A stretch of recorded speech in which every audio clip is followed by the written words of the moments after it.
Hi guys, मेरे YouTube channel joyful explain में आप सभी का स्वागत है।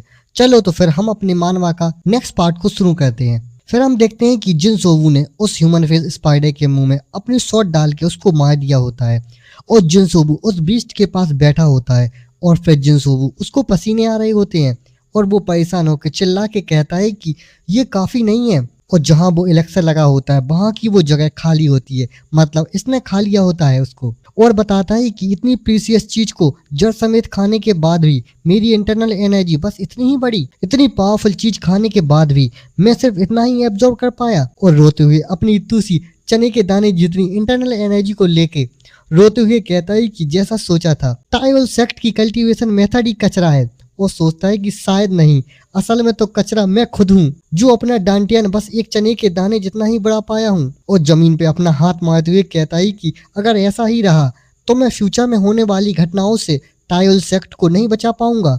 और सदमे में सैड होकर जमीन पे बैठा होता है और सोचता है कि Orthodox demonic cult great war में हम जैसे लो रैंक वॉरियर्स को मिड शील्ड की तरह इस्तेमाल किया जाएगा, लेकिन इस लाइफ में मैं ये कभी नहीं होने दूंगा। ट्राइबल सेक्ट के डिसाइपल्स को मैं बेकार में मरने नहीं दूंगा, लेकिन इसके लिए मुझे ऑर्थोडॉक्स डिमोनिक ग्रेट वॉर शुरू होने से पहले मुरीम अलायंस का कोर फिगर बनना होगा। यही एक तरीका है जिससे ट्राइबल सेक्ट को बचाया जा सकता है।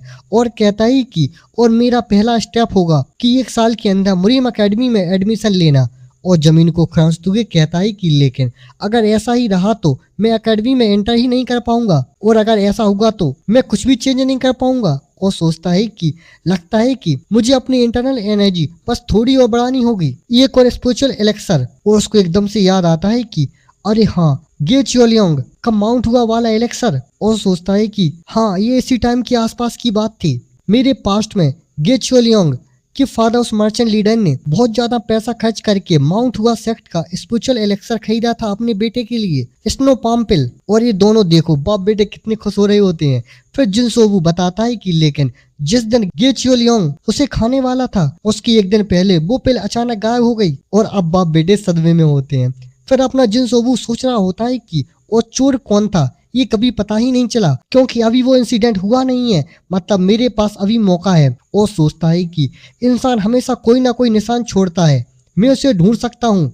नहीं, मुझे उसे ढूंढना ही होगा। और अपनी एबिलिटी को एक्टिवेट करके एक जगह में बैठ के अपने अंदर की मेमोरीज में जाता है और कहता है कि मुरीम अलायंस की हेफाई ब्रांच की मंथली रिपोर्ट, और उसको अपनी मेमोरीज में यहाँ से वहां ढूंढने लगता है और उसे एक किताब मिलती है और कह रहा होता है कि अगर मैं अपनी मेमोरीज को ध्यान से देखूं तो मुझे जरूर कोई ना कोई क्लू मिलेगा। फिर वो अपनी मेमोरीज के अंदर आ जाता है और जहाँ बहुत सारी बुक्स के सेल्स होते हैं। और जिनसोवू कहता है कि मुरीम अलायंस एंट्री और एग्जिट लॉग और मिशन रिपोर्ट, और कहता है कि सब कुछ मुझे जो भी रिकॉर्ड याद हैं उन्हें जोड़ूंगा और उन्हें डिटेक्टिव रीजनिंग से ऑर्गेनाइज करूंगा। और उसको 3 लोगों की नेम प्लेट मिलती है और वो अपनी मेमोरीज में अपनी किताब को बंद करता है और सोचता है कि सच कहूँ तो मुझे नहीं लगा था कि एक चलता फिरता आर्चीव इतना काम आएगा। आर्चीव उसको कहते हैं जहाँ सभी किताबें रखी जाती हैं, किताबों का संग्रहालय या एक लाइब्रेरी टाइप, या इसे हम एक लाइब्रेरी कह सकते हैं। फिर एक डेविलिस वाली हंसी के साथ कहता है कि ही तो अब मैं खुशी खुशी स्नो पाम पिल ले लूंगा।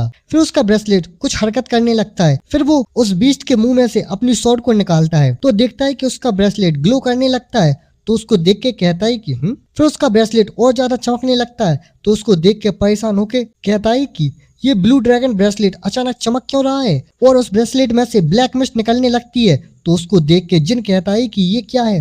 फिर वो ब्लैक मिस्ट एकदम से जाके उस बीस्ट को पूरी तरह से कवर कर लेती है और उसकी कोर को और उसकी एनर्जी को एब्जॉर्ब करने लगती है और उसकी कोर को एब्जॉर्ब करके उस ब्रेसलेट में जाने लगती है। तो उसको हैरान होकर देख के जिन कहता है कि ये ब्लू ड्रैगन ब्रेसलेट उस ह्यूमन फिश स्पाइडर के कोर को एब्जॉर्ब कर रहा है और हमें उस केव के बाहर से ग्रीन लाइट चमकती दिखाई देती है। फिर हम देखते हैं कि वो एनर्जी जिनसोवू के अंदर जाने लगती है तो उसके आसपास रेड एनर्जी निकलने लगती है। फिर उसके अंदर वो एनर्जी एब्जॉर्ब होने लगती है और वो उस ब्रेसलेट की एनर्जी जिनसोवू के हाथ में आने लगती है, जिसको फील करके जिनसोवू खुश होकर हंसते हुए कहता है कि ये तो कमाल है। और सोचता है कि मेरे पास्ट में ये ब्रेसलेट मुझे एक बैटल के बाद मिला, एक बैटल की लूट था ये ब्लू ड्रैगन ब्रेसलेट जो डेमोनिक कल्ट के गार्डियन धर्मा किंग ब्लड सकिंग डीमन का छोड़ा गया एक रेलिक था, और एक दीवार के पास आके उस पर पंच मारते हुए कहता है कि जिस ब्रेसलेट को मैंने अपनी जीत और सैक्रिफाइस की याद में पहना था वो अचानक एक्टिवेट हो गया और अपने पंच को एक दीवार में मार देता है, जिससे वो पत्थर की दीवार भी टूट जाती है। और एक बैडस लुक में अपने हाथ को ऊपर करके कहता है कि और उसने ह्यूमन फिश स्पाइडर की बुरी कोर को पूरी तरह डिटॉक्सिफाई कर दिया और वो प्यूरिफाई और मेरी बॉडी में टायोल मेंटल कल्टीवेशन मेथड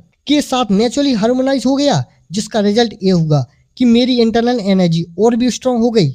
और खुश हो गया अपने ब्रेसलेट को देख के कहता है कि लगता है कि अगर जहाँ इच्छा हो तो वहाँ रास्ता मिल ही जाता है, और उसके अंदर उसके डेंटियन में उसकी कोर बन गई होती है। और कहता है कि बहुत बहुत शुक्रिया डेमोनिक कल्ट के ट्रेजर। और दूसरी तरफ गेचियोलियांग उसके फादर ने बहुत पैसा खर्च करके माउंट हुआ का एलेक्सा खरीदा। अगर वो मुरीम एकेडमी में उस बूस्टेड इंटरनल एनर्जी के साथ एंटर कर गया तो उसकी लाइफ सेट हो जाएगी। और उस मर्चेंट लीडर को बाकी लोग कॉन्ग्रेचुलेशन कर रहे होते हैं और वो सबको थैंक यू बोल रहा होता है।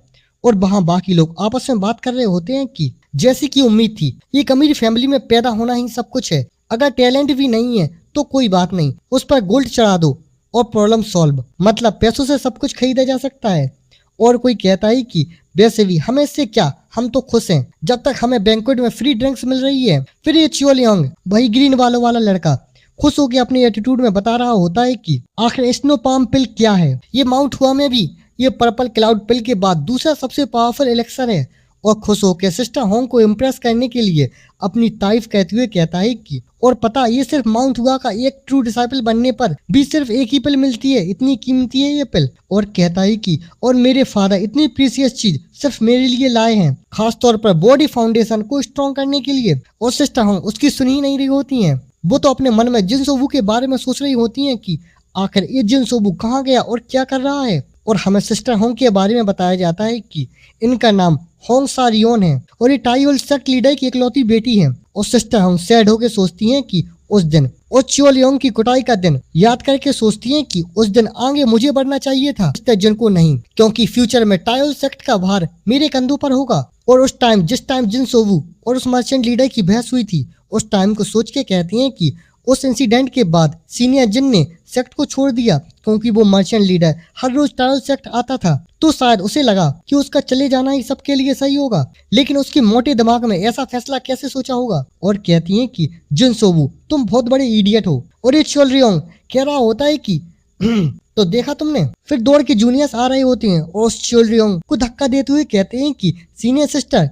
और एक और बच्चा उस चियोलियांग को दूसरी तरफ से धक्का देते हुए एक प्लेट में खाना लाते हुए कहता है कि सीनियर सिस्टर होंग। और वो सारे बच्चे सिस्टर होंग के पास जाके कहते हैं कि सीनियर सिस्टर ये ट्राई करो, ये बहुत टेस्टी है, डाइनिंग हॉल का खाना बहुत टेस्टी है। और वही बगल में चियोलियांग मुंह के बल डला होता है और कहता है कि ये कमीने बच्चे। और उठ के वहां से जाते हुए गुस्से में पीछे देख के कहता है कि तुम टाइयोल सेक्ट के कमीने बच्चे, बस बैंक्वेट कल खत्म हो जाने दो, फिर देखता हूँ मैं तुम्हें। और सिस्टर होंग उन बच्चों से कह रही होती हैं कि तुम्हें इसे खा लेना चाहिए था, तुम लोग इसे यहाँ बाहर क्यों लाए, चलो अब इसे खा लो। और कहती हैं कि तुम लोगों ने कल सिर्फ एक टाइम का खाना ही खाया था। और इस बच्ची के सर पे हाथ फिर रही होती हैं और ये बच्ची कहती है कि हाँ ये एक्सप्रेशन आप फिर से सीनियर वेदर जिन के बारे में सोच रही थी है ना। और कहती है कि जब भी आप सीनियर वेदर जिन के बारे में सोचती हैं तो आप चुपचाप एक जगह बैठ जाती हैं। तो ये दूसरा बच्चा कहता है कि हाँ सही कहा तुमने, वरना तो आप सबसे लाउड रहती हैं। तो सिस्टर होंग शर्माती हुई कहती हैं कि तुम लोग। और खाना को देख के इन दोनों बच्चों के मुंह में पानी आ रहा होता है। फिर ये कहते हैं कि सीनियर वेदर जिन ने शायद अभी डिनर नहीं किया होगा है ना, क्या हम ये राइस केक उनके लिए बचा लें। तो दूसरा भी अपनी प्लेट को देख के मुंह से पानी टपकाते हुए कहता है कि उन्हें ये मीट बहुत पसंद आएगा, मैं ये अकेले नहीं खाऊंगा, मैं उनके आने का इंतजार करूंगा। तो ये सुनकर सिस्टर होंग भी कुछ नहीं कह पाती। फिर सिस्टर होंग जल्दी से उन दोनों की प्लेट में से एक एक पीस उठा के जल्दी से खा लेती हैं। तो ये दोनों बच्चे चौंक जाते हैं और कहते हैं कि सीनियर सिस्टर। फिर सिस्टर होंग उन बच्चों को डराने के लिए कहती हैं कि अगर तुम लोगों ने इसे अभी नहीं खाया तो मैं तुमसे ये सब छीन कर खुद खा जाऊंगी। तो सुन के वो दोनों बच्चे डर जाते हैं और जल्दी से अपना अपना खाने लगते हैं। और वो सारे बच्चे अपना अपना खाना खा रहे होते हैं और सिस्टर होंग सोच रही होती हैं कि सच में आखिर वो कहाँ है और क्या कर रहा है इन बच्चों को छोड़कर। जिनसोबू तुम बहुत बड़े बेवकूफ हो। फिर हम देखते हैं कि वो मर्चेंट लीडर खुश होकर बाकी सब लोगों के साथ अपने जाम को चेयर्स कर रहा होता है और उसका लड़का भी अपने दोस्तों के साथ खुश होकर अपने जाम टकरा रहा होता है और वहाँ इन सुंदरियों का डांस भी चल रहा होता है। फिर तभी उनके मेंशन से एक चोर भाग रहा होता है बहुत स्पीड में दौड़ के जंगल में और एक जगह रुक के जोर से हंसता है ही। और अपना मास्क निकाल के उस पिल को देख के कहता है कि तो ये है माउंट हुआ का फेमस एलेक्सर। ही। और इसकी आगे यहाँ तक कि गियरयोंग मर्चेंट ग्रुप का सीक्रेट वेयर हाउस भी कुछ खास नहीं निकला और हमें इसके बारे में बताया जाता है ये उन 3 लोगों में से एक होता है जो जिन सोवू ने अपनी मेमोरीज में पता लगाया था। इसे सोल चेसर कहते हैं और इसका नाम जो जंग मॉक। और ये चोर कहता है कि चलो इसको खोल के देखें और उस पुल को देख के खुश हो रहा होता है और खुश होके कहता है कि अगर मैं इसे खा लूं तो मेरे पास इतनी इंटरनल एनर्जी आ जाएगी कि मैं divine palm of vast heaven secret manual को भी मास्टर कर लूंगा। और उसके पीछे झाड़ियों में इसे छुप के कोई देख रहा होता है और फिर ये चोर कहता है कि मुझे जल्दी यहाँ से निकलना होगा। फिर भाई बंदा जो झाड़ियों में छुपा होता है वो इस चोर के पीछे से आके इस चोर की गर्दन को उड़ा देता है और उस पिल को उठाते हुए कहता है कि माफ करना लेकिन मुझे भी इसकी जरूरत है उतनी ही जितनी तुम्हें है। और पिल के बॉक्स को उठा के एक बैडेस्ट लुक में दिख रहा होता है। तो आखिर ये नया बंदा कौन है और आखिर अपना जिन सोवू कहाँ है और आगे क्या होता है ये सब देखने के लिए मिलते हैं अगले एपिसोड में। और हाँ वीडियो पसंद आई हो तो वीडियो को हाइप करें और हाँ चैनल को सब्सक्राइब करना मत भूलना। Thanks for watching.